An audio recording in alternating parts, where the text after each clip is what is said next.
Assalamualaikum warahmatullahi wabarakatuh. Di sini kami dari kelompok 2 akan mempresentasikan materi mengenai balansi skorikat, konsep, evolusi perkembangan, dan dampaknya terhadap desain SPPM. Yang beranggotakan 1. Alfian Bagus Pramudya dengan NIM 2020-030020. 2. Mesya Anis F dengan NIM 2021-030005.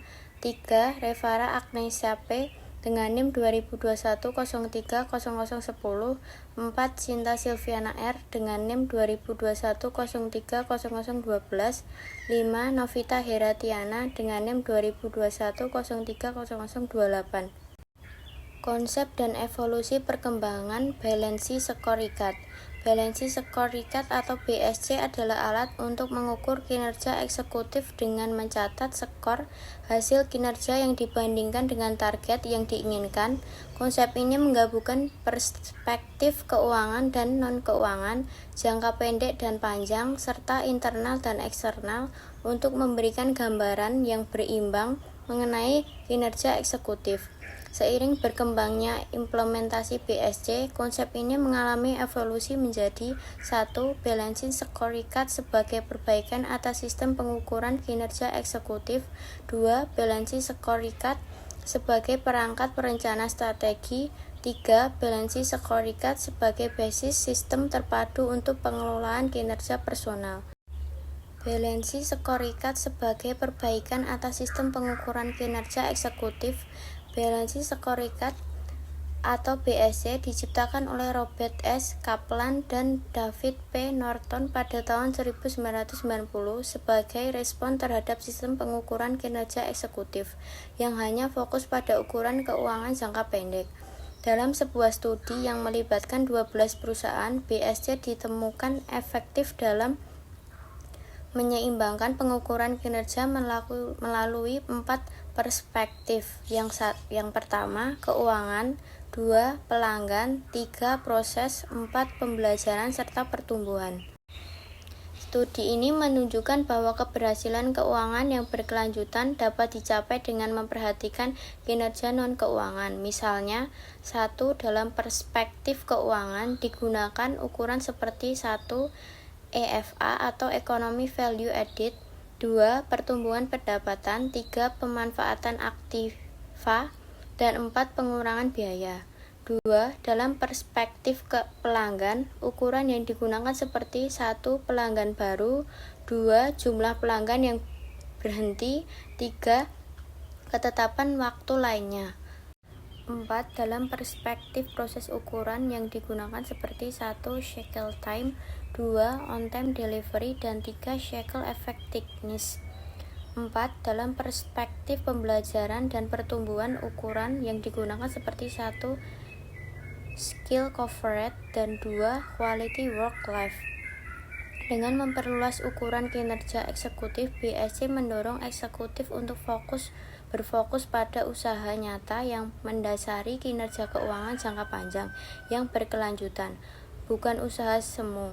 BSC kemudian menjadi alat yang komprehensif untuk mendorong kinerja yang bersinambungan di seluruh dimensi organisasi. Menerapkan balance score sebagai pendekatan untuk menerjemahkan mengimplementasikan strategi di berbagai perusahaan kliennya. Melalui saat itu, balance score tidak lagi hanya berfungsi sebagai alat pengukur kinerja eksekutif, namun berkembang menjadi inti sistem manajemen strategi manajemen sistem, kekomprehensian dan kekoherenan.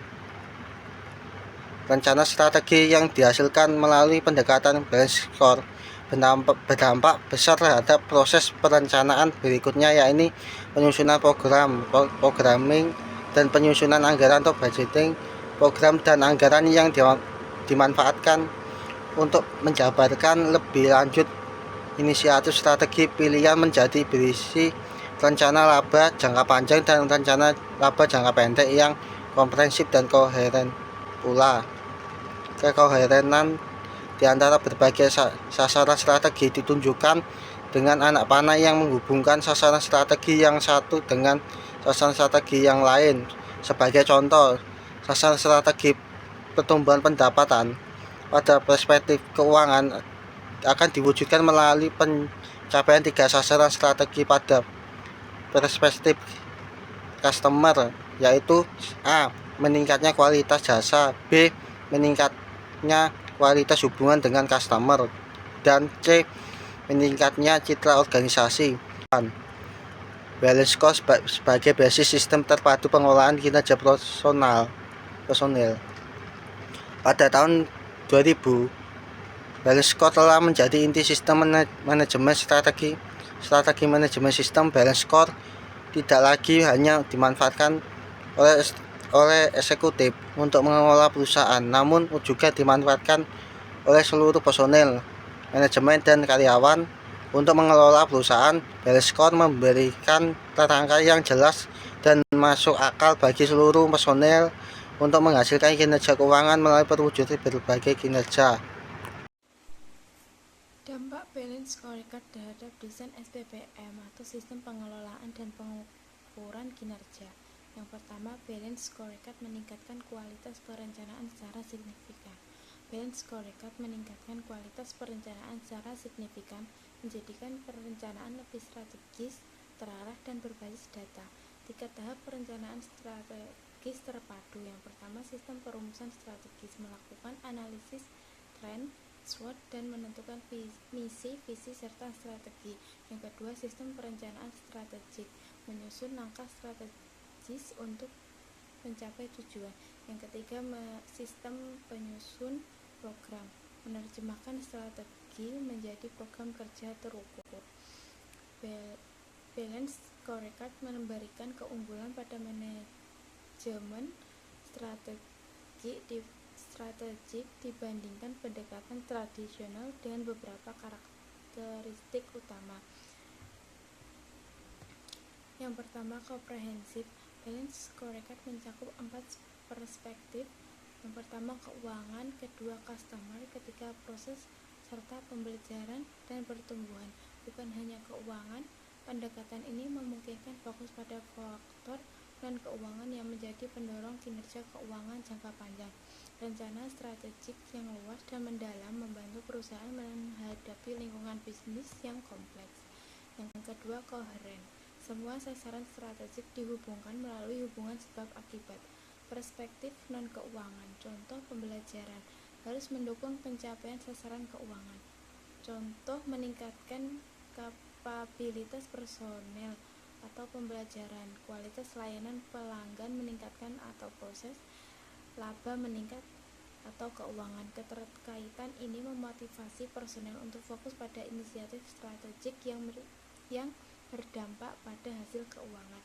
Yang ketiga, terukur dan berimbang. Balance scorecard menghasilkan rencana strategik yang jelas, saling mendukung, dan mudah diukur. Hal ini memastikan perusahaan dapat merespon perubahan lingkungan dengan cepat dan efisien. Dalam perencanaan strategi, keseimbangan sasaran strategik sangat penting untuk mencapai kinerja keuangan yang berkelanjutan. Gambar 16.11 menunjukkan 4 perspektif utama dalam menetapkan sasaran. Keuangan atau financial return yang berkesinambungan untuk pemilik modal. Customer menyediakan produk dan jasa berjasa kualitas dengan hubungan yang baik untuk menciptakan nilai pelanggan. Proses menciptakan proses yang produktif dan efisien. Pembelajaran dan pertumbuhan, mengembangkan modal manusia, informasi, dan organisasi yang mendukung kinerja. Garis vertikal di gambar menunjukkan keseimbangan antara fokus internal atau perspektif proses dan pelajaran dan eksternal perspektif customer dan keuangan.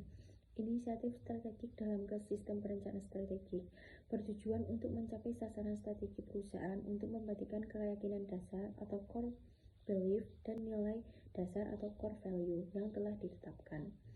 Koherenan antara berbagai tahap perencanaan seperti perumahan strategik, perencanaan strategi, penyusunan program, dan penyusunan anggaran penting untuk memastikan bahwa tujuan yang telah ditetapkan dan dapat tercapai dengan konsisten. Hal ini juga memastikan perusahaan dapat merespon perusahaan di lingkungan bisnis dengan cepat, terutama dalam menghadapi pasaran yang turbulen. Koherenan ini mencakup hubungan yang erat antara visi perusahaan, nilai dasar strategi yang dirumuskan, dan program yang disusun. terdiri dari 5 tahap. Kinerja personal bertujuan meningkatkan akuntabilitas dan mencapai perusahaan. Yang pertama, perencanaan kinerja, menetapkan sasaran strategi perusahaan melalui company scorecard. Kedua, penetapan peran dan kompetensi inti, cascading proses menerjemahkan strategi dalam peran dan kompetensi personal. Ketiga, pendesainan sistem penghargaan berbasis kinerja, menyusun penghargaan yang terhubung dengan kontribusi kinerja personal.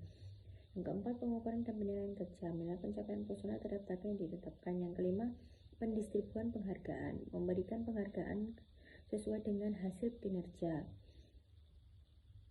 Terlalu fokus pada suatu perspektif dapat mengabaikan yang lainnya, yang pada gilirannya mempengaruhi kinerja jangka panjang perusahaan. BSC juga mengukur sasaran strategik termasuk yang sulit diukur dan pada perspektif non-keuangan, yang memungkinkan pengelolaan dan pencapaian sasaran tersebut. Dengan mengukur dan mengelola sasaran di semua perspektif, BSC meningkatkan kualitas pengelolaan kinerja personal dan kinerja keuangan perusahaan secara berkesinambungan.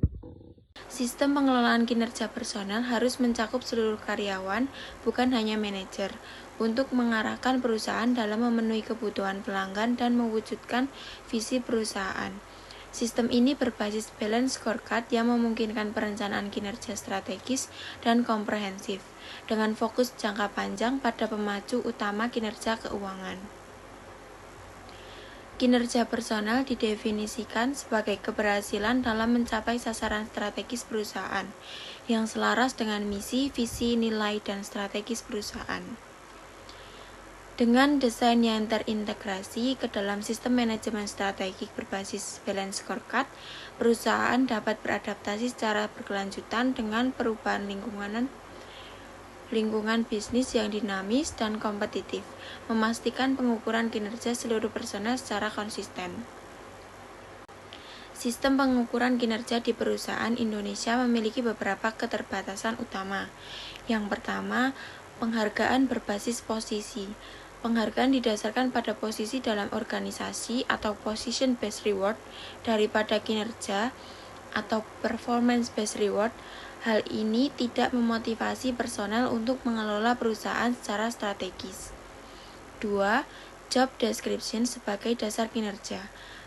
Penilaian kinerja berdasarkan job description tidak selaras dengan strategi perusahaan.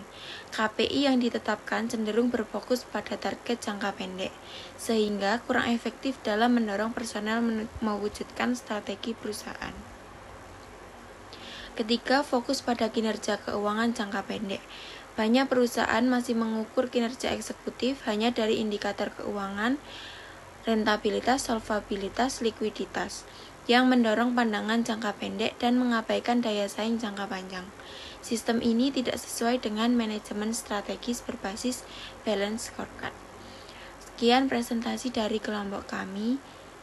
Jika ada kurangnya mohon maaf. Wassalamualaikum warahmatullahi wabarakatuh.